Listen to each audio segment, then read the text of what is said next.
Le 17 mars 2005, à Daytona Beach, en Floride, un appel d'urgence bouleversant allait marquer à jamais la vie d'une petite fille de 5 ans. En composant les 3 numéros vitaux sur un téléphone fixe, Tia a donné l'alerte pour ce qui allait être une nuit de terreur. Derrière cet appel, un drame familial, un tueur en série qui a un esprit dévasté. Mais qui était le monstre derrière le crime?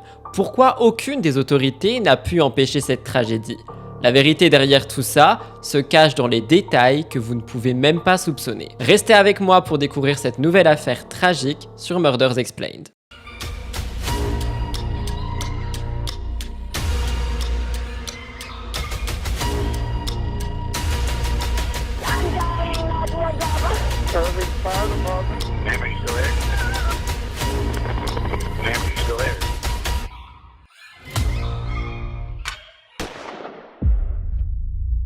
Bonjour à toutes, bonjour à tous, bienvenue sur Murders Explained. Aujourd'hui, je vous parle d'une nouvelle affaire horrifique, celle de Tia Ernlen. C'est une histoire qui est assez triste, assez courte, mais que j'avais envie de partager sur Murders, surtout pour avoir vos avis par rapport à celle-ci. N'oubliez pas de liker, commenter et vous abonner si jamais vous souhaitez soutenir la chaîne.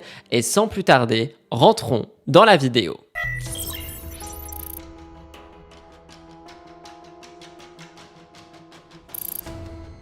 Notre histoire commence par une belle journée ensoleillée à Daytona Beach, en Floride. Julie Morgan se retrouve à échanger quelques mots avec A.N.S. Ernlen, un sauveteur attentif et passionné par l'océan. Dès les premiers instants, il y a une connexion entre les deux qui est en train de s'installer. Et en vrai, on est comme sur une force invisible qui les rapproche le plus que possible. En un regard, ils ont su qu'il y avait quelque chose de spécial qui était en train de naître entre les deux. Leur amour pour l'aventure, leur passion commune pour le surf et tout ça les avait immédiatement unis, les poussant à se retrouver dès que possible, notamment sur les vagues de l'Atlantique. Ils étaient en train de glisser côte à côte en faisant du surf sous le soleil de Floride. Au fil du temps, leur soif d'exploration et aussi leur quête d'aventure les avaient conduits à prendre une décision audacieuse. Quitter leur quotidien pour s'installer ailleurs, dans les îles Vierges. C'est au cœur de ce décor paradisiaque qu'ils ont décidé de sceller leur amour et ils se marient avec une cérémonie assez intime et évidemment, vu leur passion, avec le bruit des vagues en fond. Cependant, malgré la beauté envoûtante des îles, une douce nostalgie est en train de les gagner. La Floride leur manque cruellement. Et c'est vrai qu'en Floride, quand on aime le surf, les vagues, la plage, etc., eh bien, on sait qu'il y a une énergie qui est vraiment débordante là-bas. On a des plages dorées et surtout Daytona Beach. C'est vraiment leur endroit de rencontre, leur endroit de passion. Après de longues discussions, ils prennent la décision de revenir là où leur histoire avait commencé. Et à leur retour, ils s'offrent un charmant petit nid douillet, une maison lumineuse, pleine de caractère, avec un jaune éclatant, une bordure vert citron, une porte rose, vraiment quelque chose de très coloré. On voit qu'on est sur des personnes qui aiment la couleur, qui aiment le vibrant et qui ne voulaient pas être dans quelque chose de neutre, vraiment, tout ce que j'aime finalement, le neutre. Eux, ils voulaient vraiment un intérieur qui reflète leur nature pétillante, leur joie de vivre et surtout, tout simplement, le fait qu'ils aimaient les choses qui pétillent. Et justement, dans cette maison chaleureuse, Julie et Aeneas accueillent leur petite fille, Tia Sky Ernlen. Elle est née en 2000. Dès sa naissance, elle est devenue leur plus grande fierté, un rayon de soleil illuminant leur quotidien. Tous deux l'avaient entourée d'un amour inconditionnel et avaient fait en sorte de lui offrir un foyer plein de tendresse et plein de sécurité. Donc très vite, on a une complicité fusionnelle qui s'installe entre les parents et la petite. Et d'ailleurs, la famille est vraiment devenue inséparable. Chaque instant était une occasion de partage, d'émerveillement et de rire. Donc ça, c'est quelque chose qui change quand même, je trouve, par rapport aux autres vidéos Murders que personnellement j'ai pu faire sur la chaîne. On est sur des parents vraiment aimants envers la petite était désirée, ils étaient très fiers d'elle et leur seul but était de lui offrir la meilleure vie possible. En 2005, Tia a donc 5 ans, on est sur une période pleine d'innocence, pleine de découvertes, et cette année-là, elle marque également un tournant dans la vie de ses parents. Aeneas a 22 ans et il a rapidement commencé un nouvel emploi, et donc il commence un nouveau chapitre prometteur pour sa carrière. De son côté, Julie, elle approche de ses 31 ans et elle allait avoir un diplôme avec mention du Daytona Beach Community College. Elle était là en poursuivant des études pour devenir parajuriste. Tout semblait indiquer que leur avenir leur réservait de belles perspectives de vie et il nourrissait de nombreux projets pour l'avenir. Malgré son emploi du temps chargé et les exigences de ses études, Julie n'a jamais délaissé son rôle de femme, son rôle de mère et son rôle d'épouse. C'était une étudiante appliquée, déterminée, mais avant tout une femme dévouée à sa famille. Lorsqu'elle passait de longues heures à la bibliothèque pour réviser, Tia se trouvait toujours non loin, à ses côtés, observant sa mère avec admiration et curiosité. Les professeurs considéraient d'ailleurs Julie comme quelqu'un qui avait un énorme équilibre. Pour eux, c'était une élève brillante, dynamique, toujours prête à tendre la main pour ses camarades. Vraiment, elle était appréciée de tous ses professeurs. En plus de ça, elle était très positive, très enthousiaste et c'est quelque chose qui était communicatif et son sens de l'entraide faisait d'elle une personne appréciée de tous. Sa meilleure amie, Michelle Reddick, avait d'ailleurs confié que la principale motivation de Julie pour être para-juriste était son profond désir d'aider les autres. Elle a toujours été animée par une véritable passion pour la justice et aussi, vous vous en doutez, pour l'aventure. Et donc, elle éprouvait une immense satisfaction à soutenir ceux qui traversent des épreuves difficiles, qui se retrouvent démunis face aux complexités juridiques. Quelqu'un de très empathique finalement, une empathie naturelle et un altruisme qui font d'elle une personne sur qui on pouvait toujours compter en cas de coup dur. Cependant, le destin en avait décidé autrement.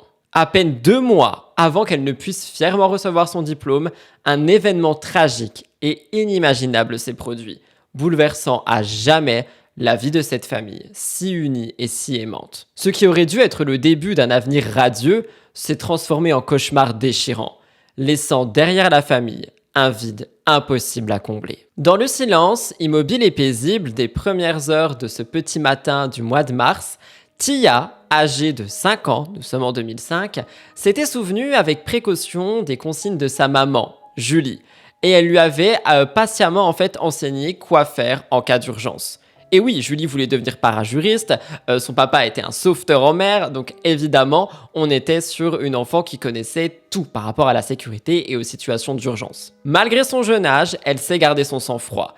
Et avec une certaine détermination, elle a réussi à prendre son téléphone, le téléphone fixe de la maison, pour composer un numéro, le 911. Ses tout petits doigts tremblants venaient de composer ces 3 chiffres qu'elle connaissait par cœur, ce que sa mère lui avait répété encore et encore, pour s'assurer qu'elle saurait quoi faire si jamais un jour elle se retrouve en danger et a besoin de composer ce numéro. Je ne vous dis pas encore pourquoi, mais donc Tia est submergée par une urgence, et elle a combiner le numéro sur le téléphone et une voix calme, professionnelle se fait entendre à l'autre bout.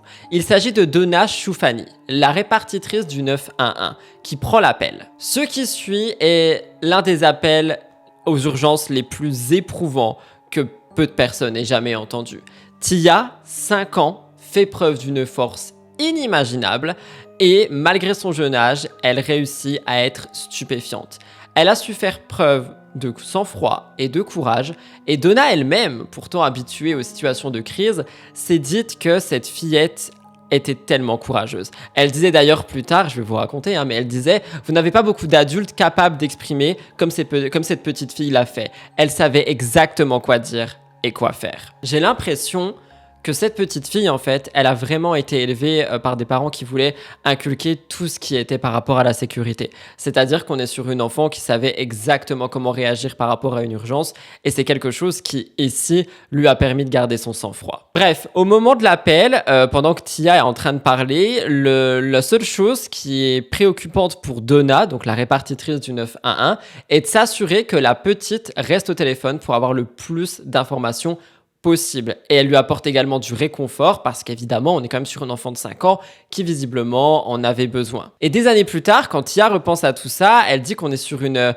pauvre enfant qui se réveille en fait, en plein cauchemar, que la seule personne dont elle avait besoin, c'était sa maman. Donna devait aussi faire en sorte que tout ce qui se passe sous ses yeux, tout ce qui se passe sous les yeux de Tia, s'en éloigne. C'est-à-dire qu'elle devait faire en sorte de la protéger du traumatisme immédiat, faire en sorte de l'éloigner de la scène dont je vais vous parler dans un instant, et surtout préserver la vie de cette petite. Donna a donc dit des années plus tard, elle est en train de regarder une scène qu'aucun enfant ne devrait voir. Et je savais que cette image reviendrait chaque fois qu'elle fermerait les yeux.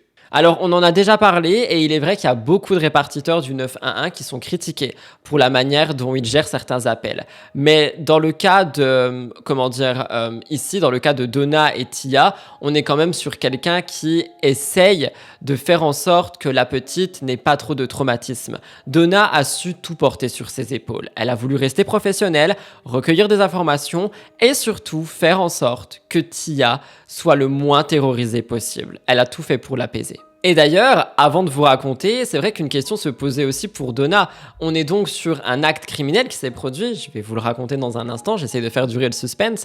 Et surtout, ce qu'on peut se dire, c'est imaginez si le tueur ou la tueuse, le criminel, la criminelle, la personne peut encore être dans la maison. C'est-à-dire qu'on est sur quand même quelque chose qui est extrêmement flippant pour Donna qui est de l'autre côté du téléphone et qui se dit mais attendez, la petite de 5 ans elle est en train de nous raconter ce qui s'est passé, mais à tout moment le tueur est toujours là. Et Donna elle faisait en sorte de peser ses mots en interrogeant Tia. Elle lui demande calmement s'il y a quelqu'un d'autre qui est présent et Tia lui dit évidemment que non. Mais par contre, quelque chose qui était là, à l'intérieur de la maison, ce sont les parents de Tia qui étaient juste assassinés dans leur propre maison et c'est la petite qui est tombée sur les corps. Quelque chose d'absolument horrible que je ne peux même pas décrire. On est vraiment sur une situation qui doit être tellement traumatisante pour cet enfant de 5 ans. Finalement, après ce qui est une éternité, on va pas se mentir, la police arrive dans la maison des Hernlen. Dès que la police arrive, Tia les fait rentrer et elle raccroche le téléphone. Elle met donc fin à cet appel qui restera gravé à jamais dans certaines mémoires. On peut difficilement imaginer ce que Donna a pu ressentir pendant cet appel. Un appel tellement intense, une expérience qui vous marque à vie. Après 20 années de service au sein du département de la police, Donna Choufani avait consacré sa carrière à répondre aux appels du 911, mais c'est vrai qu'elle a quand même dit que cet échange avec Tia est probablement l'un des plus éprouvants qu'elle ait jamais eu à gérer. Et je veux vraiment insister dessus parce que je rappelle qu'on est sur une fillette de 5 ans qui a appelé la répartitrice, qui a appelé le 911 pour mettre au clair une scène absolument horrible à laquelle elle faisait face avec un sang-froid inimaginable. Et honnêtement, c'est quelque chose qui me dépasse beaucoup et on est sur quelqu'un de tellement courageuse. Bref, on a un adjoint qui est le premier officier à arriver sur les lieux du crime. Dès son arrivée, il demande à Tia d'ouvrir la porte et il rentre en fait, tout simplement. Avec une douceur, il soulève Tia, il la prend dans ses bras et il l'installe délicatement sur la banquette arrière de la voiture de patrouille. Tia était restée assise, en silence, immobile pendant près d'1 heure, pendant que les autres officiers étaient en train d'explorer la maison. Encore une fois, on est sur une enfant qui émet un calme absolu et qui contraste absolument avec la situation qui venait de se passer. L'officier avait d'ailleurs dit plus tard « J'avais tellement de peine pour elle, elle n'a pas versé une seule larme, mais moi j'avais envie de pleurer à sa place. » Pendant ce temps, à l'intérieur de la maison, la réalité est sinistre. On est sur un spectacle devant les officiers qui est glaçant. Julie a succombé à ses blessures. Aeneas est encore en vie, mais son état est totalement critique. Dans un ultime espoir de le sauver, on essaye de le transporter aux urgences de l'hôpital de Daytona Beach. Il s'est battu de toutes ses forces pour rester en vie. Il s'est accroché désespérément à celle-ci. Mais malgré les efforts des médecins, il a fini par s'éteindre le lendemain, laissant définitivement la petite Tia sans parents et orpheline. La question qui brûle toutes les lèvres à ce moment, c'est mais qui a pu faire ça et pourquoi? Pourquoi est-ce qu'on aurait voulu assassiner des parents? Qui avait eu la cruauté de massacrer ce couple et laissant derrière lui une fille en fait qui n'aura même plus de parents et qui découvrira cette violence absolument terrifiante? Aussi choquant que ça puisse paraître, eh bien les forces de l'ordre n'ont pas tardé à découvrir l'identité du coupable. On remonte un peu dans le passé. 2 mois avant le drame, Julie avait tenté de protéger sa famille en déposant une ordonnance restrictive contre un homme de 33 ans qui s'appelle David Edward Johnson. Julie était convaincue qu'il représentait un danger et elle avait espéré que la justice interviendrait avant qu'il soit trop tard. Évidemment, vu comme ça s'est passé, sa demande a été rejetée. Le juge exprimait le fait qu'il n'y avait aucune preuve de violence et il a dit que c'était trop difficile de prouver le harcèlement sur la seule base de ce qui était décrit en fait, de ce que Julie avait dit. Une décision qui, avec du recul, prend une tournure tragique. Eh ben oui, parce que si on avait autorisé cette restriction, peut-être que David, s'il est coupable, mais honnêtement il l'est, ne serait pas allé dans cette maison. En fait, depuis des mois, cet homme, David Johnson, nourrissait une obsession maladive avec la famille Hernlen. Il était persuadé que la famille était responsable de son arrestation en novembre 2004 pour culture de marijuana et possession de stéroïdes. Il s'était mis à les harceler, il les accusait sans relâche et il n'arrêtait pas de dire, à qui veut bien l'entendre, que cette famille l'avait trahi. Mais la vérité, aussi cruelle que dévastatrice, était que la famille n'avait rien à voir avec cette affaire. Julie et Aeneas avaient été les victimes innocentes d'un délire paranoïaque qui allait, en l'espace d'une nuit, détruire une famille à jamais. Julie savait pertinemment que David constituait une menace de plus en plus sérieuse pour sa famille et aussi pour sa fille. Elle en avait parlé à ses proches, elle leur avait confié la peur grandissante qu'elle avait. Et à partir de décembre 2004, elle avait pris l'initiative de tenir des registres détaillés. Elle notait chaque incident, chaque moment où David apparaissait près de leur maison, où il la contactait, où il la harcelait. Elle consigna méticuleusement les dates, les heures, les descriptions de ses comportements, tout dans l'espoir que ces preuves l'aideraient si un jour elle devait se défendre. Cette démarche, moi je trouve perso qu'elle fait qu'accentuer la peur qu'il habitait et l'angoisse à l'idée que la situation puisse dégénérer. Mais malheureusement, j'ai envie de dire, avec ce qui s'est passé, elle a bien fait de prendre ses notes. Lorsque sa demande d'ordonnance restrictive a été rejetée, Julie, elle se sent complètement désemparée. Elle appelle sa meilleure amie, dont je vous ai parlé tout à l'heure, Michelle, elle est en larmes et elle cherche désespérément du réconfort. Dans un éclat de tristesse, elle dit « Si je ne suis pas là la semaine prochaine, tu sauras pourquoi, il m'aura tué ». Encore une fois, on est sur quelque chose qui montre qu'elle savait ce qui allait se passer et la police à ce moment, n'a pas voulu aider. Cette déclaration, elle est poignante, elle est pleine de douleur, et on est surtout vraiment sur une forme de prémonition tragique qui révèle à quel point Julie était consciente du danger qui pesait sur elle, mais aussi à quel point elle se sentait impuissante. David Johnson, considéré comme le principal suspect, était dans le collimateur de la police. Après avoir collecté suffisamment de preuves, les enquêteurs obtiennent un mandat d'arrêt et ils se rendent à sa propriété pour l'appréhender. Mais lorsqu'ils sont arrivés, il était déjà trop tard. Après avoir brutalement assassiné Julie et Aeneas, David était retourné chez lui, accablé par ses actes, et il s'est donné la mort. Dans le cadre de l'enquête, les autorités ont quand même fouillé toute la maison. Ils espéraient trouver des indices qui allaient éclairer ses motivations.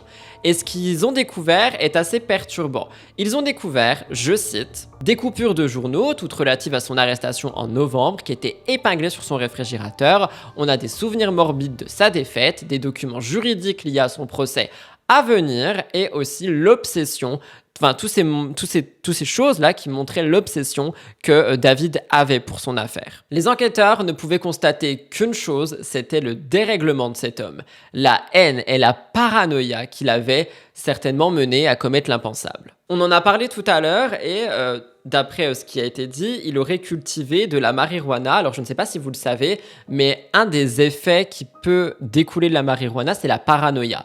Et par conséquent, je me demande si ici, en fait, il n'était pas tombé dans cette parano de ces gens sont responsables de mon arrestation, s'ils ne s'éteignent pas, ils vont encore une fois me poser des problèmes, j'en sais rien. Peut-être, c'est pas pour le défendre, hein, c'est pour essayer de comprendre. C'est possible que ça soit ça. J'ai envie aussi de vous parler de Tia parce que du coup, elle a perdu ses parents enfant et j'avais envie de savoir ce qu'elle était devenue. Elle a été accueillie par ses grands-parents en Floride centrale et grâce à leur amour et à leur stabilité, dans un environnement rassurant et encore une fois sécurisé, eh bien elle a réussi à reprendre la vie.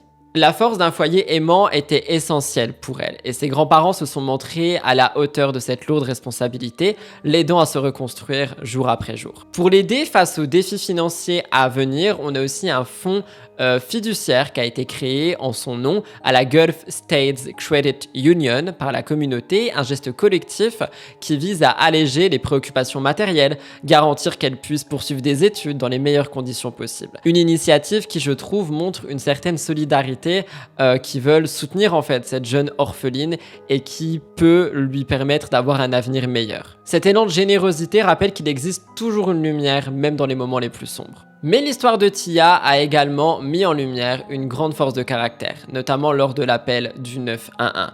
Malgré sa jeunesse, elle a fait preuve d'un sang-froid inimaginable. Le shérif du comté avait d'ailleurs dit, je cite, « Son calme est incroyable compte tenu de ce qu'elle vient de vivre. C'est une petite fille remarquable. Les informations qu'elle nous a fournies, la manière dont elle les a données, c'était un niveau de professionnalisme que nous aimerions retrouver chez des adultes. » De son côté, Donna, la femme qui avait pris l'appel, n'a jamais oublié cet échange. Elle s'est confiée des années plus tard en disant qu'elle avait pour espoir et envie de rencontrer un jour Tia en personne pour la prendre dans ses bras. Je sais pas si elles se sont rencontrées. Dans les sources que j'ai vues, il n'y avait pas d'informations par rapport à ça.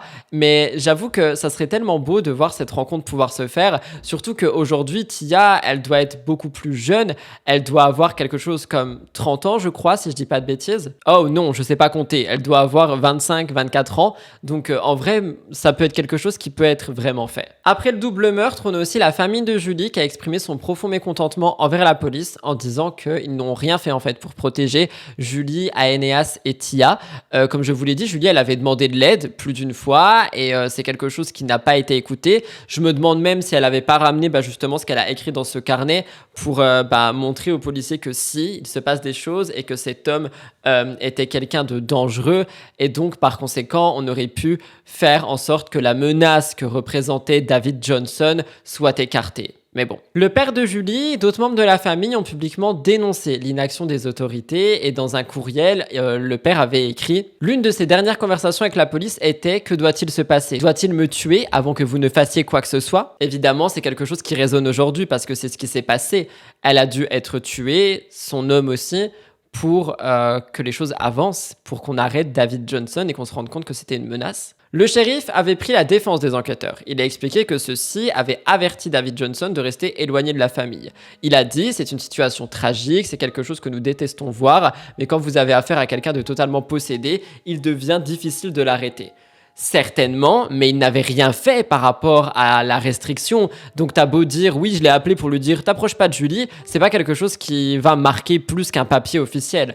Et je trouve que c'est trop facile de dire ça. Le juge, lui, a exprimé son profond regret après avoir pris connaissance des meurtres. Il se souvenait avoir reçu la demande de Julie, mais que celle-ci était arrivée par fax. Il manquait d'informations pour prendre cette décision.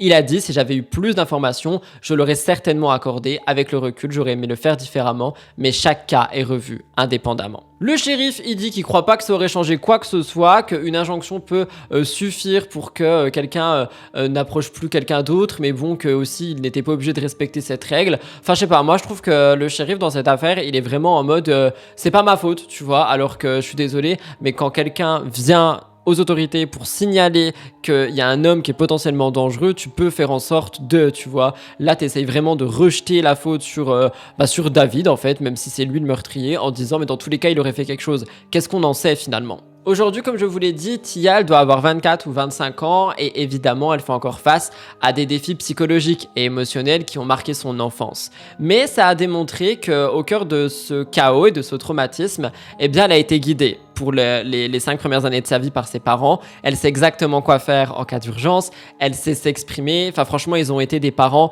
extraordinaires pour elle, même si malheureusement, ça n'a pas duré. Tia, au fil des années, elle s'est investie dans de nombreuses initiatives caritatives. Elle a donné tout son temps et son énergie. Elle a trouvé moyen de redonner à la communauté qui l'a aidée et qui l'a entourée dans les moments les plus sombres. Elle a fait beaucoup de bénévolat. Elle a voulu exprimer une gratitude envers toutes celles et ceux qui ont été présents pour pour elle. Et encore une fois, quelqu'un de très solidaire, le cœur sur la main, avec beaucoup de courage. J'espère sincèrement qu'elle arrivera à continuer de vivre, que c'est pas quelque chose qui va la traumatiser pour toute sa vie. Je pense qu'aujourd'hui, son combat sera justement potentiellement par rapport à la solidarité et la sécurité.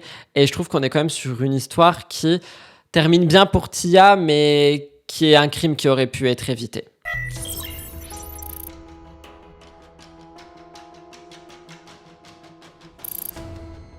La tragédie des Ern nous rappelle combien il est difficile d'arrêter une menace avant qu'elle ne frappe, même quand les victimes prennent toutes les mesures nécessaires.